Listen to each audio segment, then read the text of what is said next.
Hello, ladies and gentlemen, and welcome to The Discriminating Gamer, the board game review show that, like Atticus Finch, always tempers its reviews with compassion.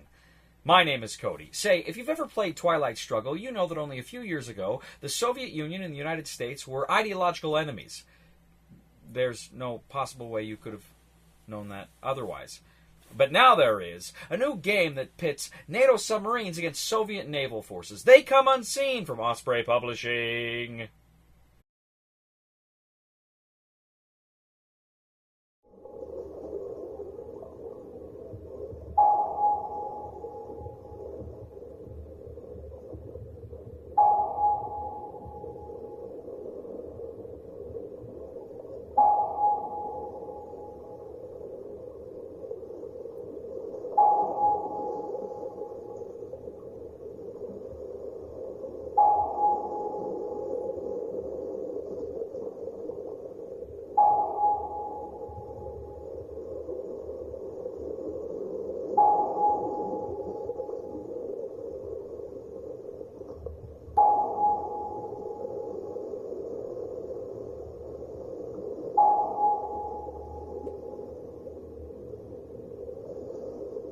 They Come Unseen is one of the first games from Osprey Publishing. Now it's Osprey Games. You're used to seeing Osprey publish those great history books and history, technical information. They're really quite cool. As a historian, I really value those. And now they're moving into the board games, and their very first game they're coming out with is this kind of Cold War era themed game of submarines and destroyers. The action takes place when two NATO submarines are cast in the role of mouse in this little cat drama, and these two Soviet destroyers are going to try to hunt them down beneath the waves. The whole thing takes place in the Barents Sea, where it's very cold, and the goal of the submarines is to surface and destroy various Soviet bases. The Soviets, of course, are trying to defend their bases and their various supplies they have on the board. Now, the game plays 2 to 5 players. Ideally, I think your best combination is either 2 or 4, with 1 or 2 people playing the Soviet destroyers and 1 or 2 people playing the NATO submarines. Now, this is a game of hidden movement. Essentially, there's the main board that everybody can see, and then there is a smaller board that's the exact same board that only the NATO subs can see. And they're going to have a big, giant shield that they're going to put in front of that board so that they can go ahead and maneuver their submarines in secret throughout the game. So essentially what's going to happen is at the beginning of the game, you're going to go ahead, decide who's the Soviets, who's NATO. You're going to get these really cool kind of dials. And for the Soviets, they track fuel and the number of kind of salvos they have, depth charges, shots they can take at these submarines. The NATO player, on his chart, it actually measures his battery power as well as his depth.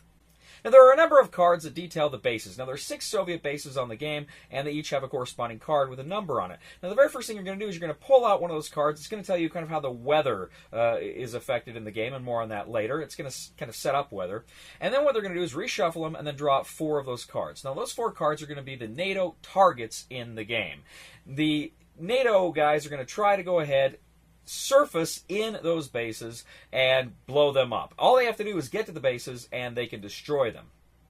Now, a typical round is in kind of 3 parts. First of all, the NATO subs, they're going to go ahead and move around. Now, they can go under the sea, but from time to time, they're going to have to surface. They've got to surface because they have to bring up their battery power. So they have to kind of snorkel at the top of the water on the surface, and then they can kind of recharge their batteries somewhat, and then they move down, because every space they move is going to drain their battery power. They can also choose various depths, up to, I think, about 650 feet, but there's also various depths on the board. So there's shallower water and deeper water, and of course, you can't go deeper than the depth of the ocean floor. That would just be foolish. The NATO players also have a chance to lay mines. They're laying these mines secretly on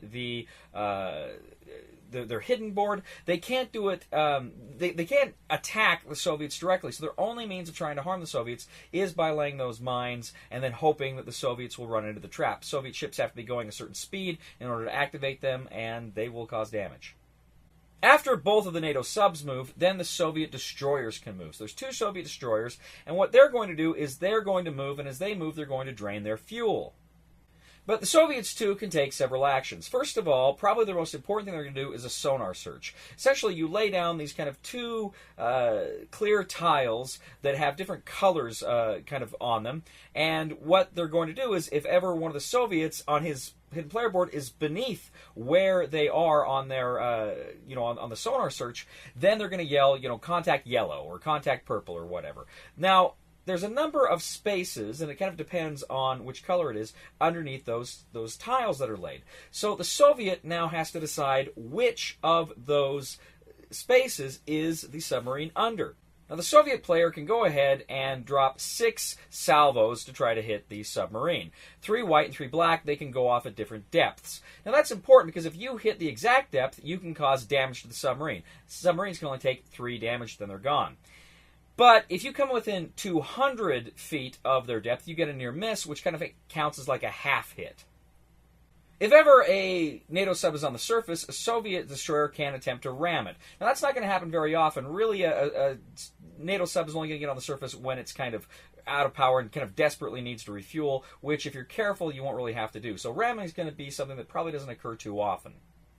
The Soviet sub can then move again after it's fired, but then it can kind of go into a sonar watch mode. This is kind of like a passive sonar, meaning you just set up, and then if the NATO players move underneath your ship or underneath your sonar tiles, they have to call, contact yellow, contact yellow, contact yellow, contact red. However many they go under, they have to keep saying that. And that gives you kind of a broad idea of where the Soviets, or rather the NATO subs are going.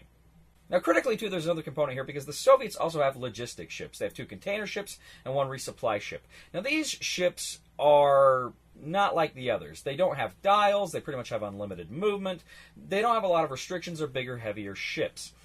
What they do is the container ships and the supply ships can move oil and ammunition from bases to different bases. Now, this is important because if the Soviet sub attacks a base that has oil and ammunition in there or other ships, all of those things are dead. All of those things are immediately destroyed. So it behooves you to kind of spread things out and even keep some of those things maybe on the water in the hopes that they won't be killed by the NATO submarines.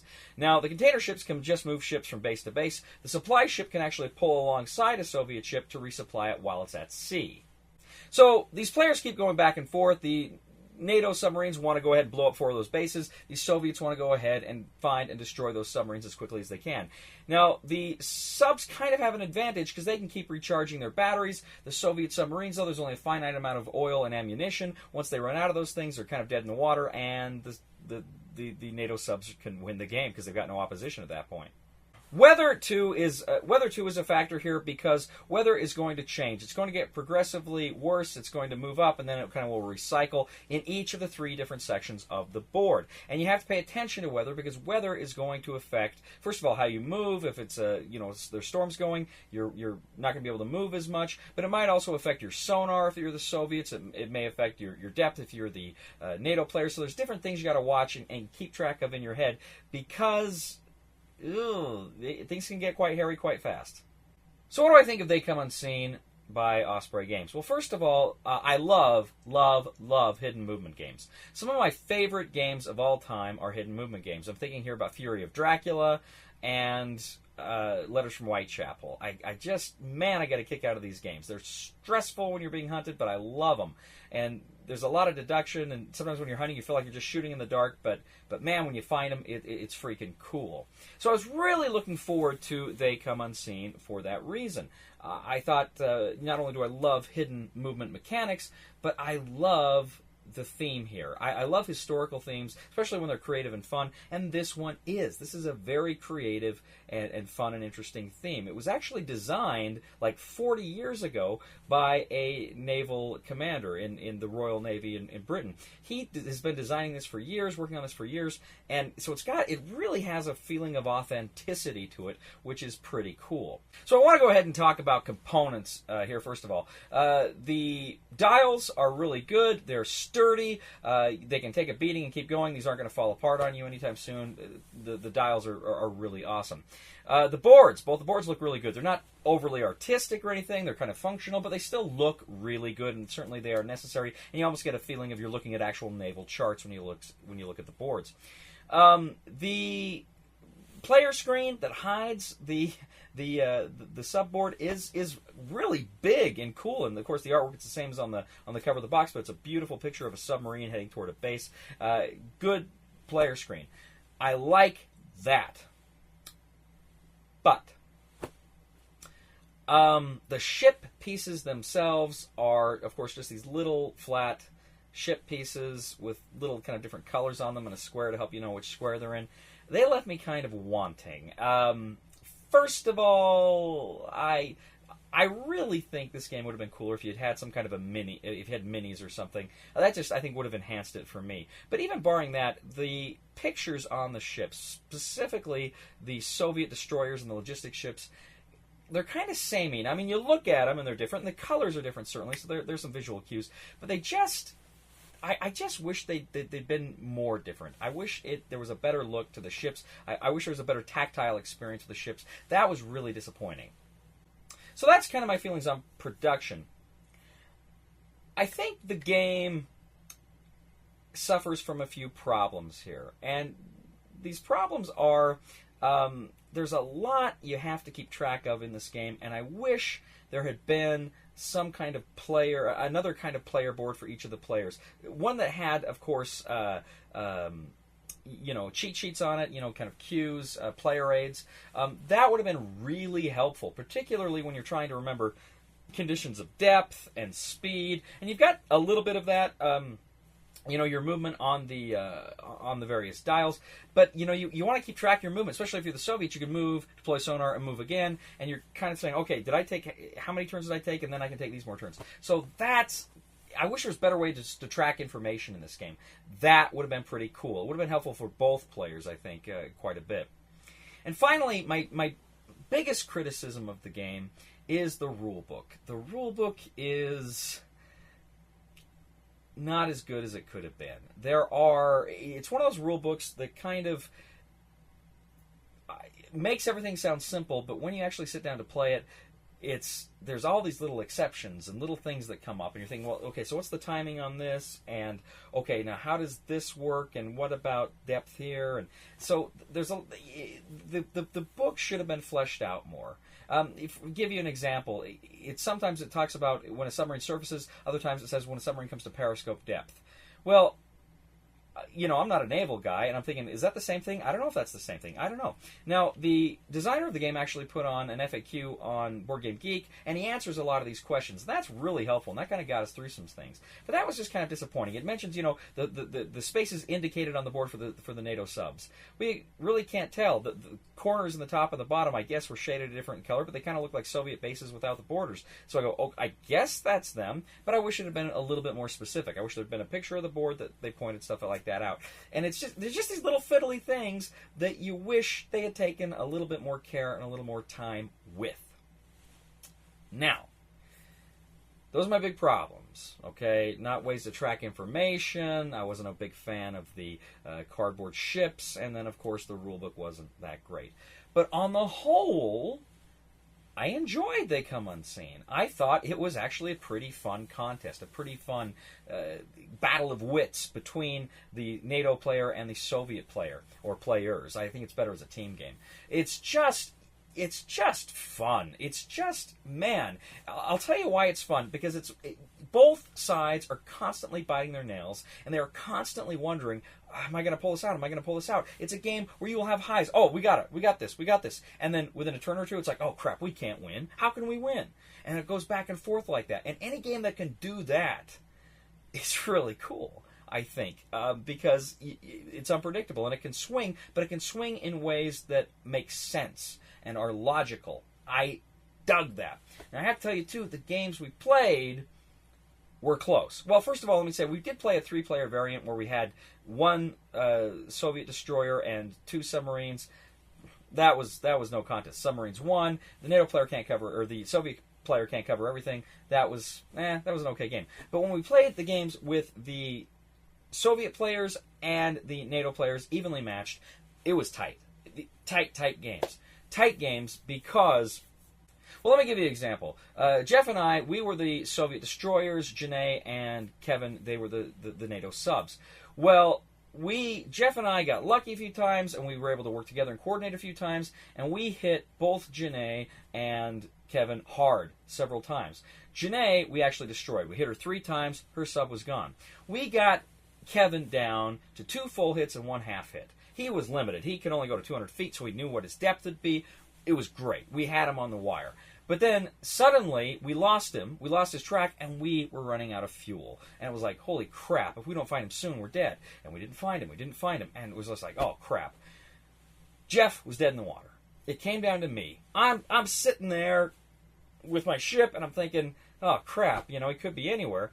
And Jeff, right before he died, essentially, he got out, he did do a sonar sweep, and he located the general vicinity where Kevin was. So I thought, well, I'll go there. I went there, I scanned, I hit a ping. I got him. There were 8 possible spaces he could have been in. I had 6 salvos. I knew his depth. It was 200 feet. I went ahead. I placed the 6 cubes. I placed right. I got him. We won the game. By a hair! One more turn, I would have been gone. Out of fuel. It was great. It was awesome. And this game is full of stuff like that. Now, the question then fundamentally is gameplay enough to compensate for some of these problems?